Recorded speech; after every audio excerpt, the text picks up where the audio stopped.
우리 기도하고 청년부 예배를 시작합니다. 하나님, 예배드리게 하시니 감사합니다. 예배 가운데 임하셔서 주님을 경험하게 하시고 주님이 주시는 참된 기쁨 안으로 들어갈 수 있도록 인도하여 주옵소서.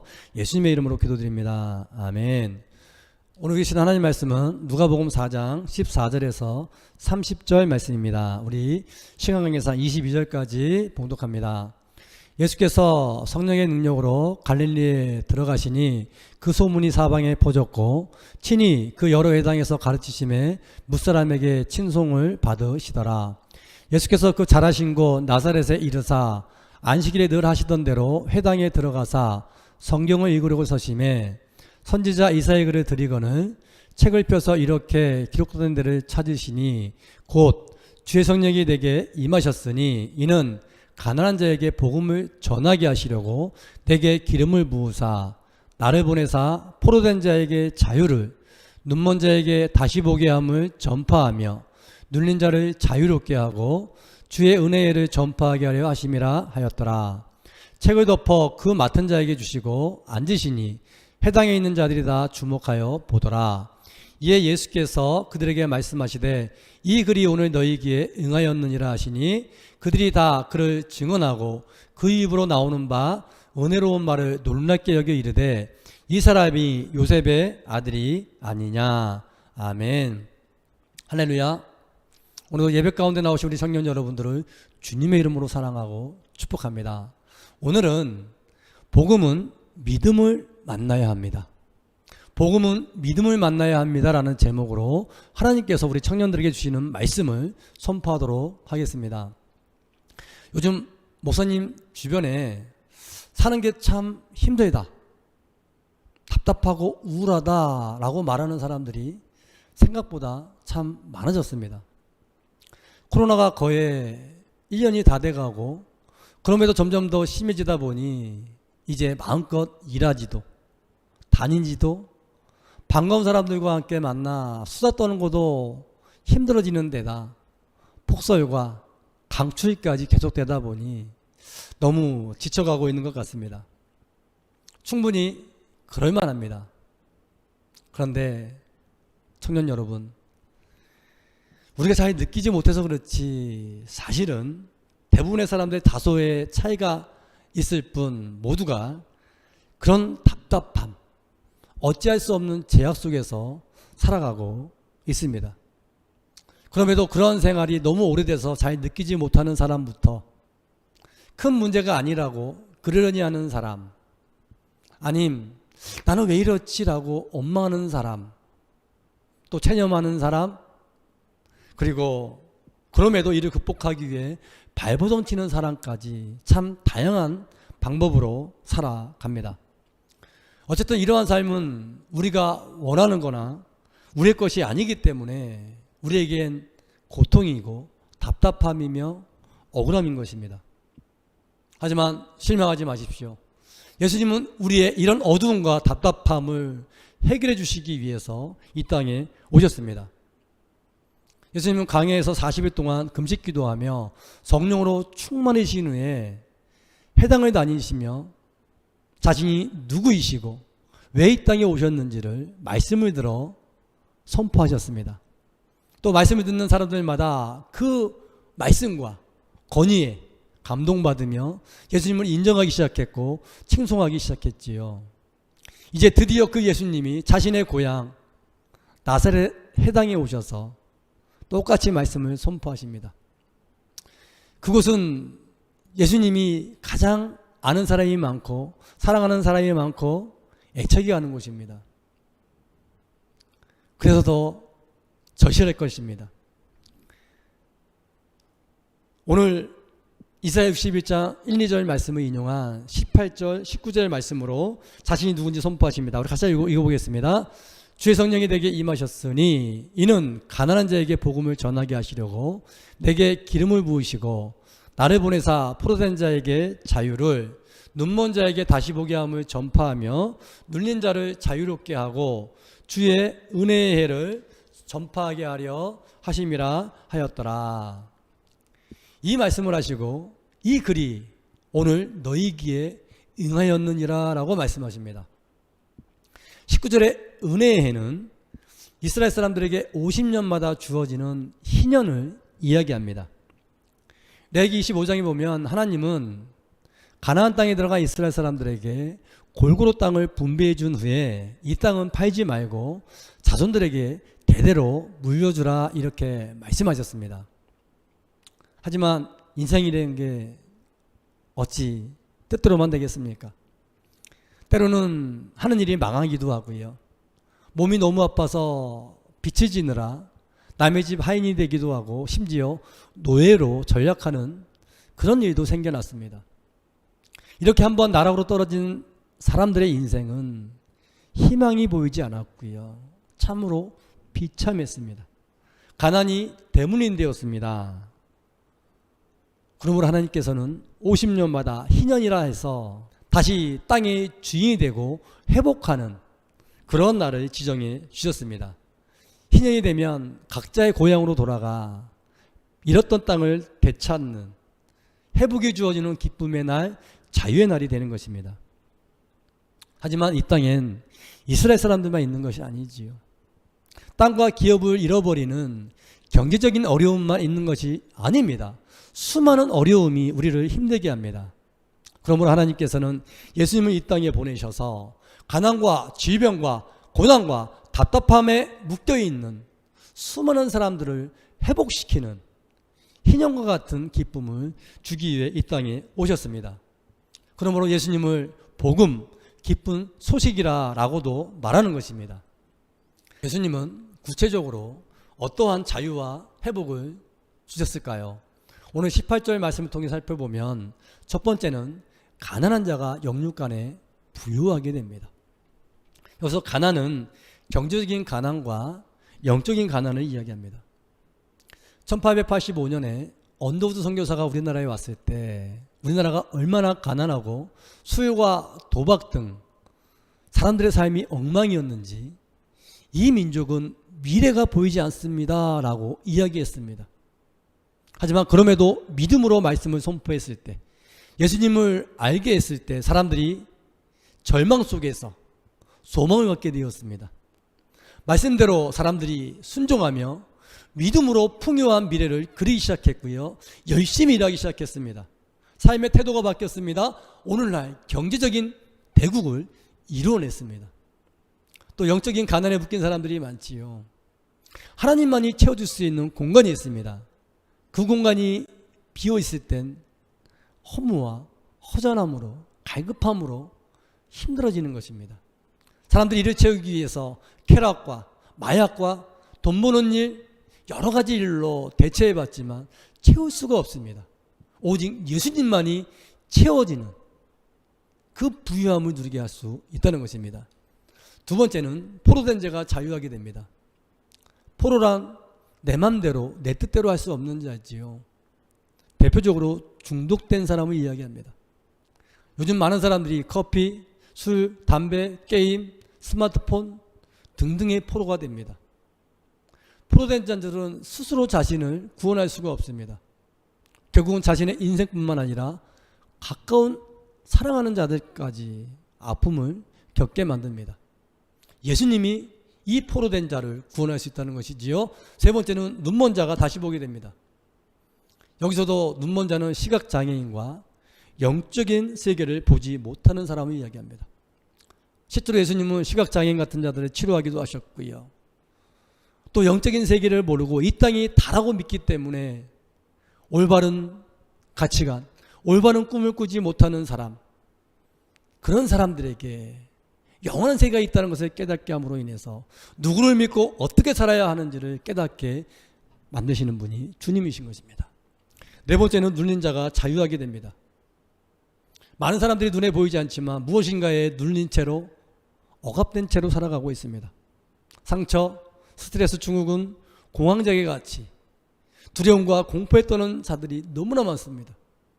지금도 악한 귀신에 의해서 두려움과 공포 속에 사는 사람들도 많습니다. 가에 눌리며 사는 사람들도 많이 있습니다. 예수님만이 능력이고 벗어나게 해줄 수 있는 힘이 되는 것입니다. 바로 희년처럼 하나님께서 주시는 자유와 치유와 회복이 일어나는 것입니다. 예수님은 그 기쁨을 오늘 자신이 사랑하는 나사렛에서 베풀기를 원하셨습니다. 하지만 나사렛 사람들은 어렸을 때부터 늘 보고 알았던 예수님이었기 때문에 믿지를 않습니다. 이 사람은 요셉의 아들이 아니냐, 이 사람은 요셉의 아들이 아니냐라고 믿지 않았습니다. 마태복음 13장에 똑같은 내용을 기술한 것도 보면 이렇게 이야기합니다.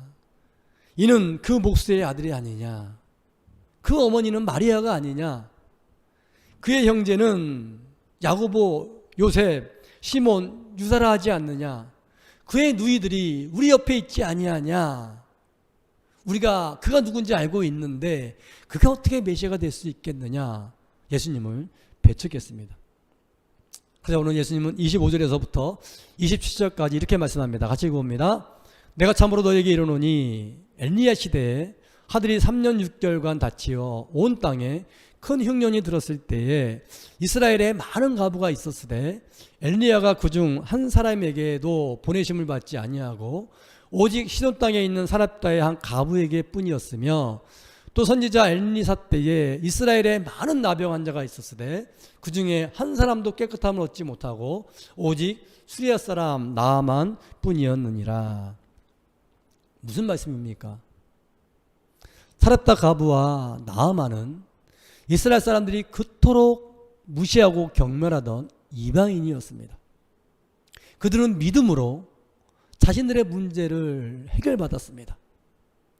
너희들은 왜 그들만큼도 믿음이 없냐라고 말씀하시는 것입니다.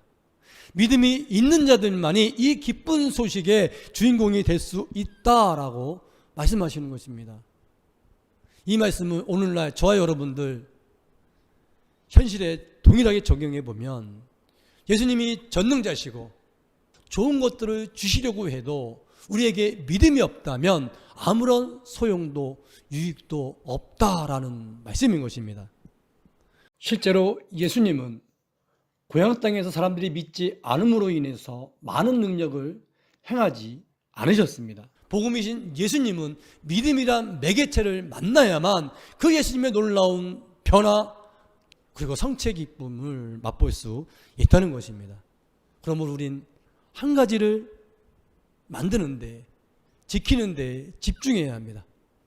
우리 향한 주님의 사랑과 복음의 능력은 어제나 오늘이나 영원토록 변함이 없습니다.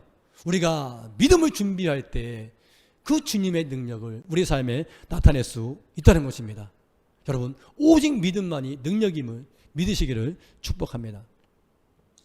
사도행전 3장에 보면 태어나서부터 혼자 일어서지도 걷지도 못하는 사람이 있었습니다. 베드로와 요한 사도가 그를 보고 예수의 이름으로 일어나라 이야기했을 때 그는 일어나 뛰기도 하며 걷기도 하는 놀라운 그런 모습을 보였습니다. 그 소식은 수많은 사람들에게 퍼져나갔고 하나님의 그 놀라운 영광을 수많은 사람들이 목격하게 되었습니다. 그런데 그 사건도 동일한 내용이지요. 예수님은 여전히 복음이고 능력이십니다. 믿음이 있고 없느냐에 따라 이러한 결과가 나타나기도 하고 없기도 하다는 것입니다. 제가 그 상황 안으로 들어가 제자의 입장에 한번 되어봤습니다. 근육이라는 것은 쓰지 않으면 돌처럼 굳어버립니다. 힘이 들어간다고 해서 갑자기 움직일 수 있는 것이 절대로 아닙니다. 또 예수의 이름으로 일어나 걸으라 라고 선포한다고 해서 바로 일어나라는 법이 없습니다. 천천히 회복될 수도 있을 것입니다. 그러므로 절대적인 믿음이 없으면 예수의 이름으로 일어나 걸으라 라고 입으로만 선포할 수밖에 없을 것입니다. 하지만 베드로와 요한은 어떻게 했습니까? 나사렛 예수의 그리스도의 이름으로 일어나 걸으라 하고 오른손을 잡아 일으켰습니다. 그럴 때에 그가 확실하게 일어났죠. 발과 발목이 곧 힘을 얻고 뛰어서서 걸으며 그들과 함께 성전으로 들어가면서 걷기도 하고 뛰기도 하며 하나님을 찬송하니 선포하면 확실하게 일어날 거라 믿음이 있었기 때문에 오른손을 잡아 일으켰던 것이고요. 예수님의 그 놀라운 능력을 눈으로 볼 수 있었다는 것입니다. 여러분, 이 사람의 인생의 변화가 얼마나 클지 가늠이 되십니까? 이 사람이 얼마나 큰 기쁨을 얻게 되었는지 짐작이 되십니까? 목사님은 조금은 이해가 됩니다. 목사님이 과거에 무릎에 툭 튀어나온 연골뼈가 깨져서 이것을 붙이는 수술을 하고 약 2, 3개월간 허벅지 끝에까지 통기부술을 하고 거의 움직이지를 못했습니다. 1년 후에 연골을 붙이기에 사용했던 철 구조물을 띄는 수술을 하고도 똑같이 2, 3개월 동안 그렇게 움직이지 못했고요. 또 통깁스를 푼 후에도 근육이 사라져서 거의 움직이지를 못했습니다. 당시 살던 집이 2층이었고 다세대였는데 계단이 너무나 가파라서 부모님이 사시는 엘리베이터가 있는 아파트에 가서 살았습니다. 여러분, 걷지 못하는 답답함이 얼마나 큰지 이해되십니까? 몇 개월 동안 감옥에 갇힌 듯한 기분이었습니다. 당정역에 지나다니는 전철과 기차를 바라보면서 저것을 타고 여행하고 싶다는 그 갈증이 얼마나 컸는지 모릅니다. 아니, 동네 한 바퀴를 걸어 다녔으면 하는 그런 마음이 간절했습니다. 내가 원하는 곳, 내가 해보고 싶은 곳, 가고 싶은 곳을 얼른 갔다 오는 것, 이것이 얼마나 큰 기쁨이고 마음을 뻥 뚫리게 하는 것인지 그때서야 깨달았습니다. 하지만 그는 목발을 집을 수도 없지요. 누군가 움직여주지 않으면 전혀 찬바람 하나 쐴 수 없습니다. 화장실에 가고 싶어도 내가 원하는 때에 갈 수 없는 그런 사람이니 얼마나 비참하고 답답하겠습니까? 그런데 믿음이 있는 사람을 만났을 때에 그 예수님의 능력과 기적이 그를 위한 것이 될 수 있었다는 것입니다. 이 일이 성경만의 이야기입니까? 우리들의 삶에는 나타나지 않는 일입니까? 아니지요. 몇 년 전에 목사님의 딸이 1년 되는 선배 언니를 집으로 데리고 와서 같이 잔 적이 있습니다. 나중에 그 이야기를 이야기합니다. 이 언니가 밤마다 귀신이 나타나는데 얼마나 무서운지, 그 귀신이 그 내뿜는 소리가 얼마나 두렵고 끔찍한지 밤새 다다다 떨다가 겨우 아침이 되면 지쳐서 잠시 떨어져 자고 그렇게 살아간다고 합니다. 그러니 어떻게 직장 생활을 하고 학교 생활을 하겠습니까? 그러면서 물어보더래요. 너는 괜찮니? 너네 집에는 이런 귀신이 나타나지 않니? 응, 나는 괜찮아. 우리 집은 예수님이 있어서 괜찮아. 그랬더니 나도 너네 집에서 좀 잡아오면 안 되겠니? 그러더래요. 그래, 우리 집에 오니까 괜찮더니 하고 물어봤더니 아빠가 새벽 예배 나갈 때까지는 편안했는데 그 다음 또 불안하고 또 귀신 소리가 들리더라. 그렇게 이야기합니다. 그래서 우리 집에 다시 한번 데려와라. 그러고 그 청년에게 예수님이 어떤 분인지 소개해 줬습니다. 예수님을 믿으면 그 예수님이 그 귀신들을 물리쳐 주시고 천국까지 선물로 주신다. 이 선물을 받고 싶니? 했더니 받고 싶다고 합니다. 그래서 목사님이 기도할 테니까 따라해라 하고 영접 기도를 시켰습니다. 예수님, 저의 마음속에 오셔서 저의 주인이 되어 주십시오. 예수님을 몰라 그동안 지었던 모든 죄를 동쪽에서 서쪽이 먼 것처럼 예수님께로 옮겨주시고 하늘나라 갈 때까지 저의 주인이 되어주세요. 예수님의 이름으로 기도드립니다. 아멘. 이렇게 쫓아가게 한 후에 저희 아내와 함께 그를 위해서 기도해 줬습니다. 또 초신자들이 사복음서 중에서 가장 이해하기 쉬운 성경이 요한복음이지요. 계속해서 요한복음을 읽으라고 이야기했고 불안할 때마다 예수님 도와주세요 기도하라 했습니다. 여러분, 그날부터 이 증상이 사라졌습니다. 그럼에도 청년이 불안했는지 목사님 다니는 교회에 나와도 돼요 하면서 한 달 정도 나왔습니다. 인천에서 버스 타고 전철 타고 군포까지 오는데 얼마나 어렵겠습니까? 그럼에도 불안했는지 나오더라고요. 하지만 한 달이 지난 후에도 그 증상이 여전히 없자 그때서야 집 앞에 있는 교회에 등록하고 다니기 시작했습니다. 여러분, 누구의 능력입니까? 예수 그리스도의 복음의 능력인 것입니다. 그 예수님을 믿는 믿음이 있는 자에게 나타나는 놀라운 변화인 것입니다. 우리 청년들이 이 믿음의 주인공이 되기를 원합니다. 이 예수님의 능력과 비전이 여러분의 것들이 되기를 원합니다. 하는 일이 잘 안 되고 가정에 불화가 일어나고 하면 안 되는 일들을 우리도 모르게 계속해서 반복하는 그런 삶 뒤에는 우리를 억압하는 그런 세력들이 있는 것입니다. 우리가 믿음을 키우고 믿음으로 선포할 때에 이러한 일들부터 코로나로 인해 끊임없이 우리의 삶에 나타나는 수많은 어려움들을 예수님의 이름으로 물리치고 회복시키는 그러한 사람들이 될 수 있는 것입니다. 그렇다면 이 믿음을 우리가 어떻게 소유할 수 있을까요? 복음이신 예수님과 함께 이러한 큰 일을 감당할 수 있을까요? 첫 번째는 믿음을 하나님께 구하십시오. 에베소서 2장 8절에 보면 이 믿음은 하나님이 주시는 선물이다 이렇게 말씀하십니다. 하나님, 믿음 없는 우리를 용서하시고 굳건한 믿음을 주옵소서. 계속해서 간구하시기 바랍니다. 두 번째는 하나님의 그 살아계심을 자주 경험할 때 믿음은 깊어지게 되어 있습니다. 그러므로 하나님이 주시는 말씀을 순종하십시오. 하나님은 말씀에 순종하는 자들과 함께 하시기 때문에 그렇습니다. 우리의 생각과 우리의 이성으로는 도저히 이해되지 않아도 하나님의 말씀이 제일이라는 그런 신앙으로 순종하십시오. 여러분, 왜 많은 사람들이 작심삼일이 되는 것일까요? 기도하다, 말씀에 순종하다 왜 어느 순간부터 슬그머니 내려놓는 것입니까? 여러분, 한번 입장을 바꿔 생각해 보십시오.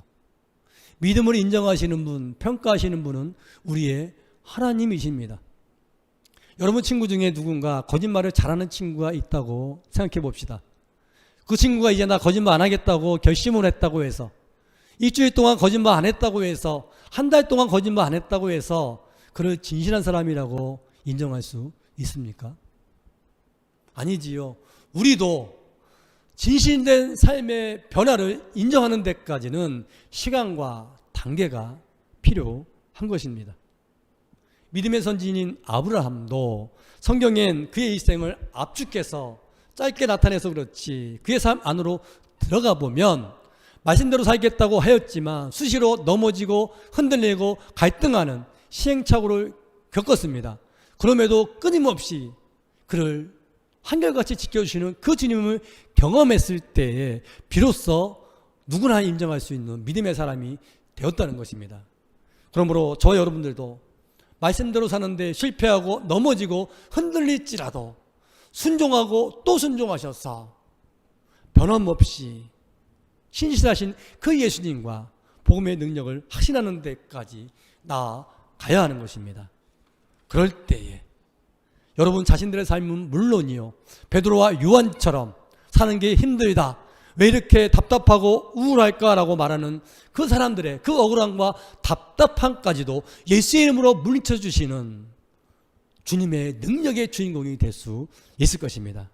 우리 그렇게 믿음을 키우셔서 복음과 믿음이 만나는 위대한 역사를 우리의 가정과 우리의 삶 가운데 나타내면서 하시는 저 여러분 되기를 주님의 이름으로 축복합니다. 아멘. 기도하겠습니다. 하나님 감사합니다. 우리 청년 한 사람 한 사람이 주님의 놀라운 능력과 기쁨과 평강을 삶에 나타내며 많은 사람들에게 나눠줄 수 있는 그런 삶이 될 수 있도록 인도하여 주옵소서. 예수님의 이름으로 기도드리옵나이다. 아멘. 우리 중요 예배를 마칩니다. 하늘에 계신 우리 아버지, 아버지의 이름을 거룩하게 하시며 아버지의 나라가 오게 하시며 아버지의 뜻이 하늘에서와 같이 땅에서도 이루어지게 하소서. 오늘 우리에게 일용할 양식을 주시고 우리가 우리에게 잘못한 사람을 용서하여 준 것 같이 우리 죄를 용서하여 주시고 우리를 시험에 빠지지 않게 하시고 악에서 구하소서. 나라와 권능과 영광이 영원히 아버지의 것입니다. 아멘.